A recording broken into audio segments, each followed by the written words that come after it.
to the live session where you can hear a football session going on downstairs. Excuse me, mate. There you go, that's better. So, just try and get this going right. I think that one. Just setting the cameras up. All good? All good. All good. We are live. Right.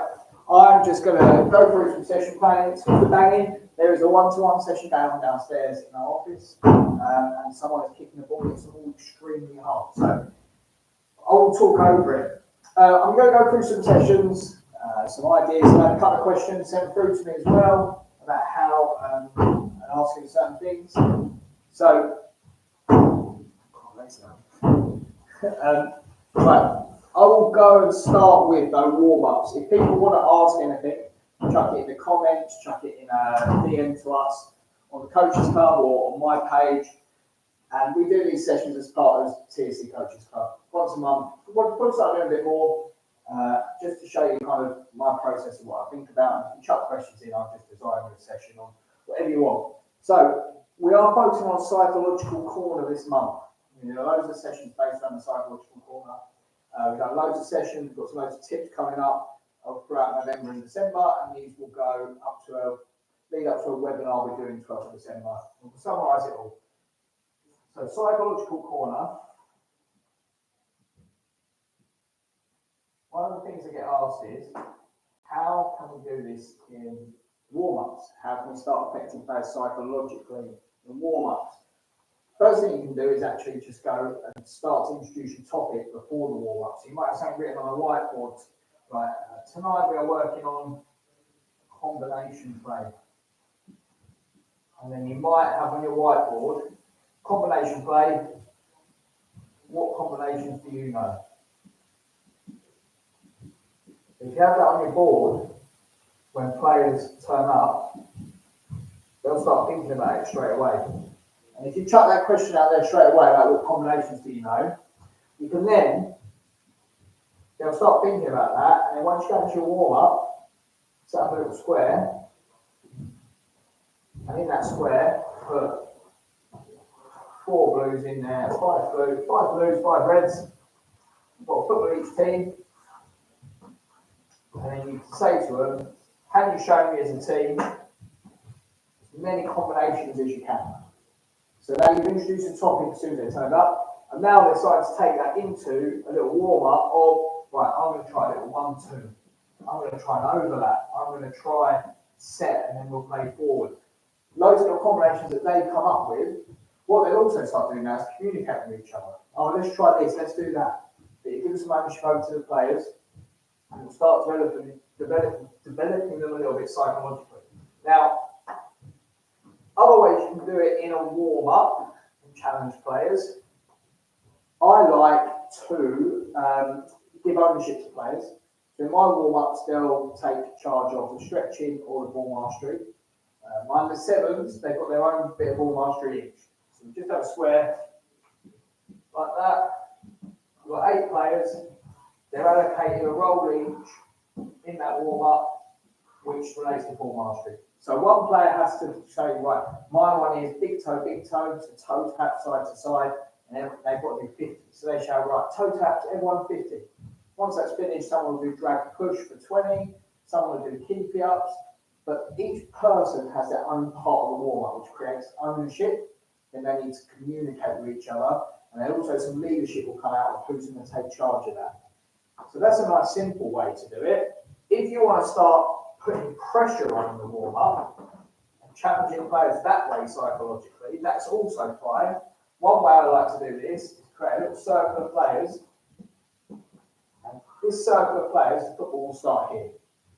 Now this player has to do 2 keep-ups. 1, 2, and then the second keep-up goes to the next person. Has to do 2 keep-ups. The second one goes to the next person. 1, 2, 1, 2, 1, 2, 1, 2. When it gets back to the first person, now the group go to 3 keepy-ups. So they're in this circle here. I'll draw it out so you can see it on the screen. Now they've got to get 3 keepy-ups, go around 1, 2, 3, 1, 2, 3, 2. As soon as the ball drops, they start again and go back to 2. What will happen now is If you want to have even more pressure, you make this two smaller groups. Right, we have a small circle here, a small circle here. So in this one, as a team, they're just seeing how far they can get. And there's pressure on. When it gets to you, don't mess it up for the team. Don't mess it up for the team. Can you do it? Don't mess it up. It'll also crack a little bit of banter and a laugh and joke around. But now you've got two teams competing. Right, who's going to get the highest? You've got 3 or 4 minutes. Who's going to get the highest? Who can get up to 5, 6, 7, 8 keep-ups as a team? So little challenges like this in groups add some psychological pressure. It's a good way to have part of your warm-up as well. Now, just moving away from the warm-up part in the session plan, we're talking, like I said, side corner. Communication is something that does come up for me with side corner a lot. What is effective communication? For me, I won't draw this on the board. Well, I'll draw this on the board. So, ask your players what words we use in our team. So, we use the word press. We use the word tight. For this to be effective, every player in your team needs to know exactly what they mean and what they look like. If every player has a different opinion of these, they won't know what it looks like and you won't be able to communicate effectively with your teammates. So tight, for example, if I say, right, and this is a practice you can do with your team, get 5 players to stand like that with the reds. And you get 5 blues here. And you say to the blues, right, the reds are the attackers, each red has got a ball at their feet. Go to the blues, go and stand where you think tight is. And you'll have this. Completely different distances. And what you need to establish then as your group and your team is, what is tight? You might go, right, tight is this. We're close enough that the player has to look down at the ball, and we're close enough that if you jab at the ball, you can win the ball. Now you've established what tight is, and if someone shouts tight in that team, they know what it means. So what I say is effective communication is establishing probably 4 to 6 words you use as a team, and those 6 words you need to get really clear definitions about them so that every player understands them, and then every player will be more confident to use these words if they understand what they mean and when they should be used. But you have to be really clear about what these mean, and so everyone understands it. So, a little bit about effective communication. Right, now another session. So I'm going to do two sessions now, which actually we are releasing on the Coaches Club this month with static versions of the sessions as well as a video version. But I'm just going to go through them now. So this is all based around psychological corner and making sure that you really concentrate. And what this will do is put players under a lot of pressure. During the session, this is going to put them under pressure to be able to either keep the ball or move the ball quickly, depending on each session. So I'm going to go through these and just show you the rules of the game. And they're small-sided games, so you just play a normal game. You've got a 2-3-1 versus 2-3-1. And the rule is, if you are in your own half, you can have as many touches as you want. So I'm just going to draw the goalkeepers in. Put the blue goalkeepers in. Use this yellow ball. Now, as the blue plays here, in your half, you can have as many touches as you want, and as many passes as you want, and you can take as much time as you want. So they might move the ball around. This will probably then encourage the red team to press. So if the red team now press, it puts pressure on the players in their own half. And if they lose the ball in their own half, they're likely to concede a goal. So it will encourage them to have to be composed and relax on the ball, and then you can work on angles, distances, quality of pass, etc., all of that, but we're focused on the psychological side. So the way this game works is, once you get into the opponent's half, you only have 10 seconds to score. So what helps you here is if the Reds are all pressed up, you've probably got time and space to attack really quickly. because they've all pushed up here, they've allowed space behind. So it's then recognising, relax here, invite them all in, and then when we get to the other half, attack quickly, and support and attack quickly. If the Reds do the opposite, and they drop off, because they're more worried about their own half of the pitch, this part should be easier, keeping the ball in your half. But now what you've got to focus on is, when you do go into the other team's half, first of all, can you switch play to maybe create an opportunity to go down the other side? But when you do go into the other team's half, you're now under pressure to quickly combine to try and score. And then also transition if you lose it. So the rules are, in your own half as long as you want. As soon as you go into the other team's half, you have 10 seconds to score. If the coach counts the 10 seconds out really loud, that will make the psychological pressure ramp up even more. So, just a quick one on this. If the Blues are playing around here, and they go into this half, and then the countdown starts 10, 9, and they actually realise they're not going to get a chance to score, if they come back into their half, the count stops. And when they go in, it starts at 10 again. So now they're thinking psychologically, can we score? If not, don't panic, don't rush, go back, and start again. So that's a nice little one to work on, as well as all the technical stuff, being composed in your own area, even if you're under pressure, and then recognising when to attack the space quickly or when to combine.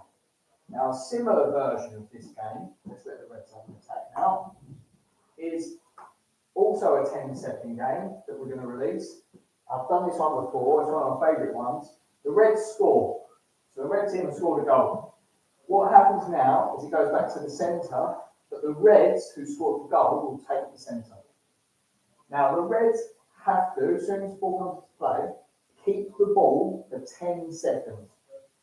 If they don't keep the ball for 10 seconds and the Blues win it or the ball goes out of play, that goal didn't count. So that goal gets wiped. So a lot of teams concede after they score, and what is known as the time when a team's really vulnerable after they score. So we play the game that right now you've got to keep the ball for 10 seconds. What will happen normally? They're going to get pressed really aggressively. So they've probably got all the technical ability to pass, spread out, etc. But can you do that under pressure? And this will create a simulation where they're under the pressure that they're going to get in the game. The more you can do this in training, the better they're going to get for their matches. So that's a couple of small-sided games that will test them psychologically, and you can also use these games to work on all of the technical stuff, tactical stuff, positioning, ball control, first touch, etc., etc. Rui, anything come through? You have had one question come through, which is, what technique do you use to encourage interaction within your session? Interaction, well, I like that one. Okay, one of my favourite ones, basically we have to let people talk. We have to let kids talk and adults talk. But what you need to do is it has to have a purpose. So when people, especially kids, talk, they'll just say words. And actually, if you say, right, so let's play a game. We're going to play a small side, we're playing the 10-second game I've just talked about. So after you've won the ball, after you've scored a goal, you've got to keep the ball for 10 seconds. Get your players in. Now say, right, you've done that okay, how can you do this better? And let them then lead the discussion of the tactical stuff. But you probably have to manage this, because what they'll say is, we need to pass better, dribble better, we need to keep the ball, we need to spread out. It's like, well, calm down, right, give me one thing that you need to do better when you have scored that goal when you're about to play here. And I say, right, we need to keep the ball. And then you use the words how, why, when. Well, so how are you going to keep the ball? And that's an open question. So we need to spread out. Well, who and where?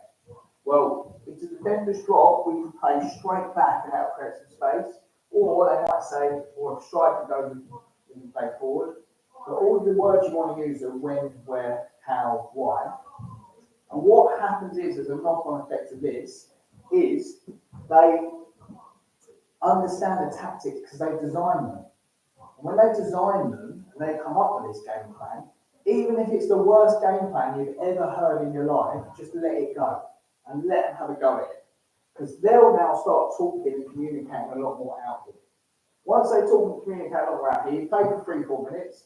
If it doesn't work, you get them back in. You go, right, what went well? to say, right, give me one thing that went well, and one thing that you would change. And that's very specific. And they say, right, this bit went well, the striker went well, done well because he created loads of space, but we didn't let play forward to him, we all panicked. So, okay, the striker keep making the space, but when you get the ball, can you look forward first? And if you can look forward and play, great. Let them play, bring them back in, but this is where as a coach, you've got to be quiet and let them get confident about what they're saying. And your job is to narrow down what they're saying. A really good way to do this, especially with younger players and older players, to start getting them used to communicating in general, is let them design corners and free kicks. So, right, you've got to come up with a corner. Every player has to have a role. Every player needs to know what they're doing. And then they'll design it and they'll start communicating and talking. And actually, a big challenge of getting them to talk on the pitch is getting them to talk off the pitch about football and games and stuff like this. A couple of other things you can do with communication. One is you say, right, you can play for 1 minute, no one's allowed to say a word. So if anyone says anything, the other team get a penalty. So make them play complete silence for a minute or two, and then they'll see the value of talking. Another way to do it is go, right, one player is the leader. So actually, no one's allowed to talk except for that one player on the pitch. Or you might let them come and be a manager for a minute or two. Now, I don't like managers who stand there screaming everything. But actually, it's a kid's thing, it's a bit of fun. Come and stand at the side of the pitch. You're the only one allowed to talk. The players on the pitch aren't allowed to talk. And then you can go back to that information we talked about. What words are important? What do they mean? And then help that player give specific communication. So you might stand next to that player and say, they're shouting at someone, go and get the ball, go and do this, go and do that. You might just say, well, you just shout the word press to. So you identify the player, the ball's gone there, Jimmy, press.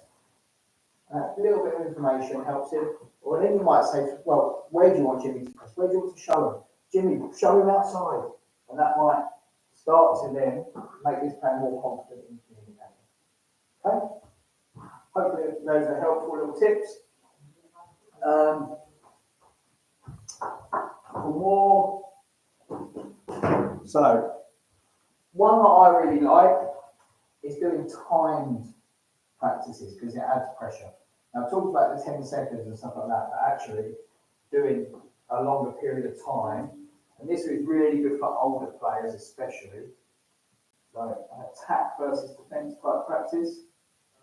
If you're ever doing attack versus defence type practices, you have to probably have an area where they can kick the ball on.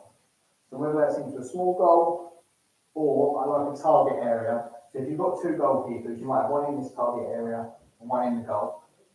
So the Blues are defending the big goal. Let's say this is older players. So we can go 4 and a 3. The Reds, again, are a 4 and a 3. But the Reds, so that represents a 4-4-3, so a 3-4-3, for example. This might be a goalkeeper. But the way this practice works is attack versus defence, but it has to be done for a time limit. So, the defence, and there's a few ways to do it. We're going to go 3 minutes. So, the Blues are defending for 3 minutes, the Reds are trying to score. The way the game works is the Reds are trying to score in this goal. If they score in this goal, we get 3 points. If the Blues win it and score in one of these small goals, or hit the target player, they get 1 point. It's easier to defend than it is to score, so I always reward goals with more points, personally. So, these get the ball, the Reds are attacking, the Reds always start, they're trying to score. If the Blues win it, play it out there. If they play it out to this target player, they play it straight back into the Red team. So the play just switches over. Now, there's a few ways to do this. You've got 3 minutes to stop them scoring. And we know scoring in this goal is worth 3. Scoring in these goals is only worth 1. So in that 3 minutes, can the blue team concentrate on being really hard to beat, really hard to break down? The red team are trying to score goals. So there's an added pressure and that time limit in different ways. Another way you can do it is, the Blues have to defend the goal for 3 minutes. So if the red team score after 2 minutes, the timer resets back to 3 minutes. The Blues have to defend well for 3 minutes to get the chance to attack. And that's where you're making them earn the right to attack. So the Blues have to defend well for 3 minutes. Once they've done that, they swap ends, that's the Reds' turn. You've got to stop them scoring for 3 minutes if you want to get into the attack again. That time limit, once that gets down to 30 seconds, will add pressure to both teams.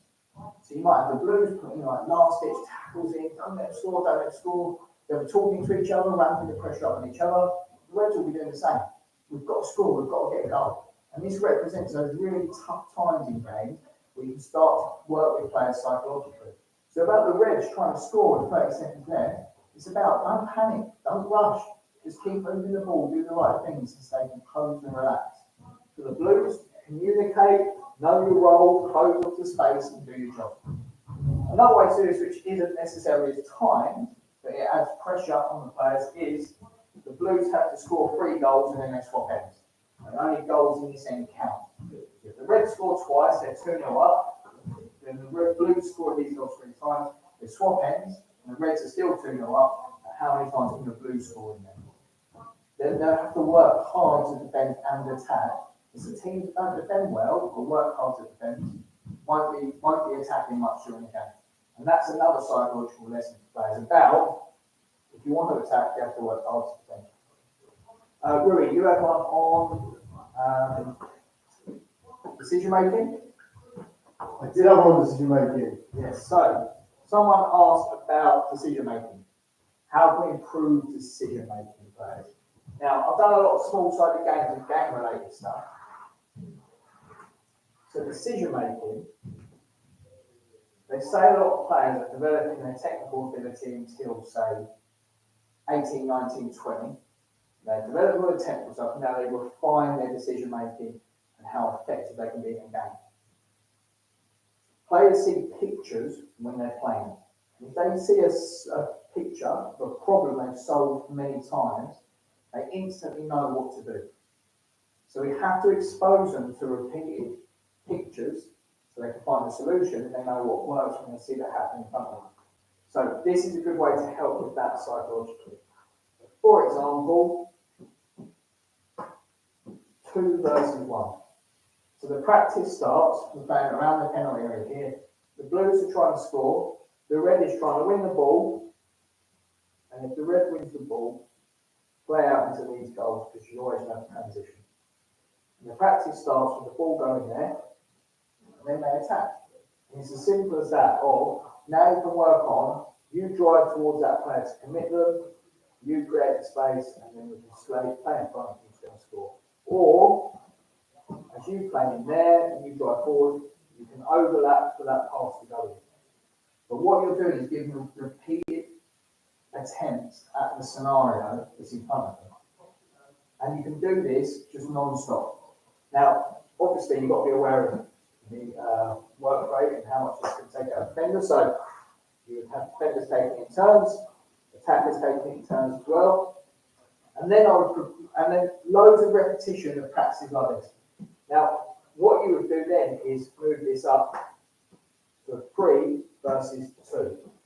Again, it's a scenario they'll see in a game. The 3 versus 2, you might start with that pass there, and then players come forward, do whatever types of combinations you want. But to help them improve their decision making, they need to repeatedly make decisions. And then you need to help as a coach by either using questions and answers, showing them, using command, observation feedback, whatever that's needed. So I would constantly expose them to having to make the decision and see what works in the game. Another way to do that is in a waves type practice. So if we have a goalkeeper there, we set up like this, 2 goals. We might have, right, the Reds, the 3 Reds attack, it's the 3 Blues.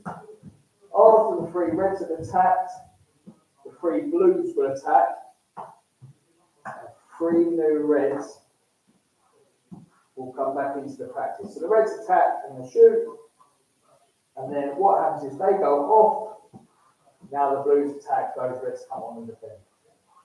Once these Blues have attacked, these Reds now attack, these Blues come on and defend. And the other thing this gives you is the concentration, where players have to be concentrating about running onto the pitch and coming back onto the defend quickly. So if they don't do it, they're going to cause themselves problems and not having time to react, and the attackers will get the advantage.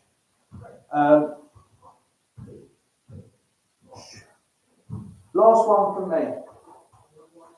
Last one, unless you've got anything, Rory. There's nothing coming from the chat right now.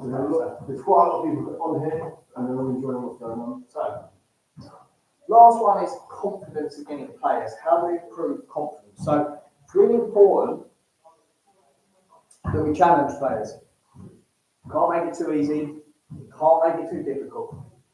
So, you've probably heard, if you listened to our stuff before, there's a 2-5-8 rule. If they can do it 2 times out of 10, it's too hard.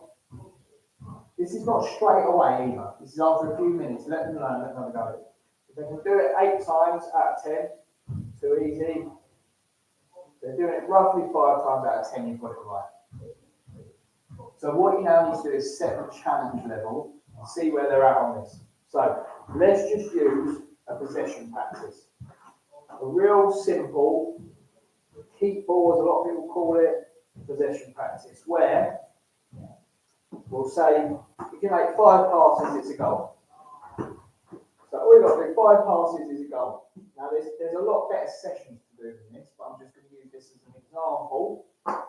4 against 1, keep the ball, right, get this player's chasing around.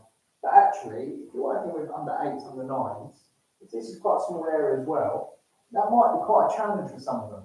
There's a lot going on, it's about control the ball and move it. If you're working with under 11s, 12s, you wouldn't start at this. This is way too easy. You know they're going to get success. But start that and it will build their confidence up. Then add another defender. Now it'll get a little bit more difficult. You can coach, but they'll start to ease their way into it. Again, build their confidence. Then add a third and see how that goes. Then you might go, right, 4v4. Let's see how they're getting on. And then now is when people are really going to struggle. Even adults are going to struggle with this. So now you might go, right, that's got too difficult now. So how do I bring it back down a level where actually they're hitting this? Because this is the bit where they're learning. This is the bit where they're getting success. So roughly 5 times out of 10. So now it might be going, right, actually, we will play 4v4, but we've got 2 target players at the end. So actually, the players in possession of the ball are 6 versus 4, because they can use the 2 target players. It's about building it up to this. If you're playing this, or you might have to 2 in there, 64 in there. If you're playing this, and these blues are winning still, and they're getting all these scores, and they get no success, all right, they're probably ultra confident. Make it harder. Do it 6 versus 4. Put 6 defenders against them. Now see how they get on. Get their challenge level right, because this will help improve the confidence of these players as well. Now, another way you can do this, by differentiating what the session is, and by using not necessarily using a league table, but it's fun if it doesn't negatively affect them psychologically. Using a league table of pitches, you're always going to end up having this where you have like the top pitch and then down. So if you win your game, you move up the pitch. If you lose your game, you move down the pitch. But what will happen here, it can get frustrated about moving up and down, so it's something psychologically can be a challenge with players. But what will happen is they'll start to play against teams, players that are more evenly matched with them. When you play, and then they'll start to feel more confidence and they'll start to get success. So even if you're on the bottom group and you win, you go up a level, you might come back down, but you are learning to win and getting different results. Now, this might be here, 2v2, dribble the ball onto the end line to score. So you play for 2 minutes, dribble to the end line and score, losing team goes down 1, winning team goes up 1. Like I said, be careful on like battering their confidence, so don't make it too much about like really bigging up the winners of like, you lost, don't do any of that.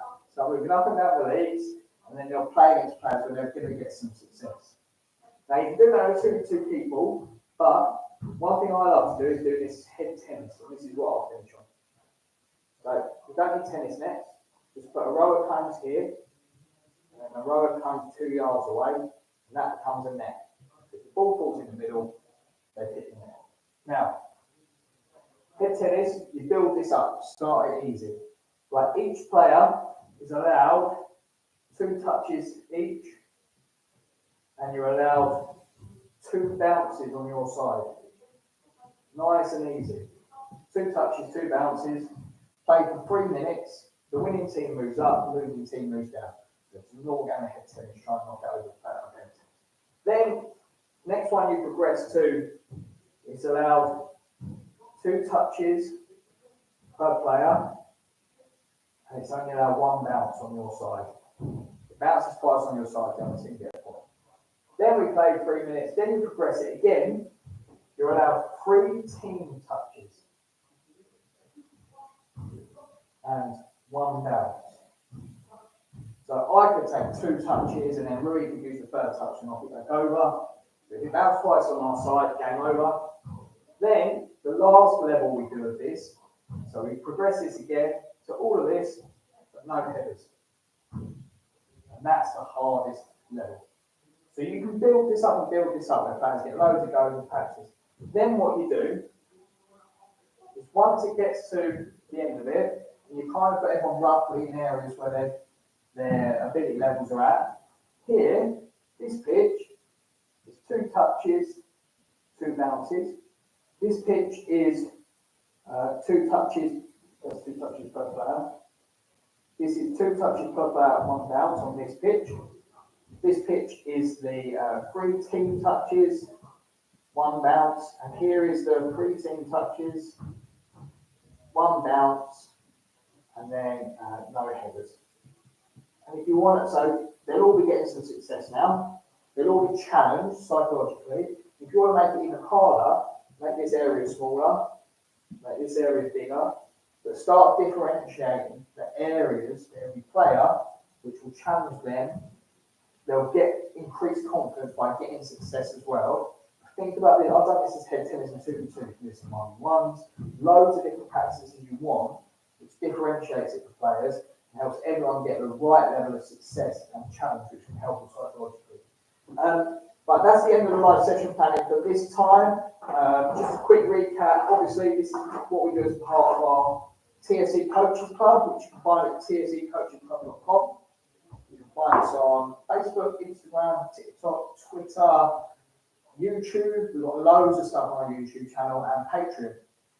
Patreon is for those coaches that want that extra bit of help. So we actually will send you your session plans each week. We'll do full session plans, which also talk about how you differentiate, how you put goalkeepers. These are really in-depth session plans for all age groups, 7 up to 14s. It's about 20p a day it costs you for that, and we send it out to you every week. Cancel it at any time on the Patreon, and there's loads of extra material on the Patreon as well. We also have the Grassroots to Greatness podcast, which you can find on Apple and Spotify. We've got loads of great guests on that, some really good tips. Now, with the podcast, we try to actually give loads of practical tips. We push our guests to give that.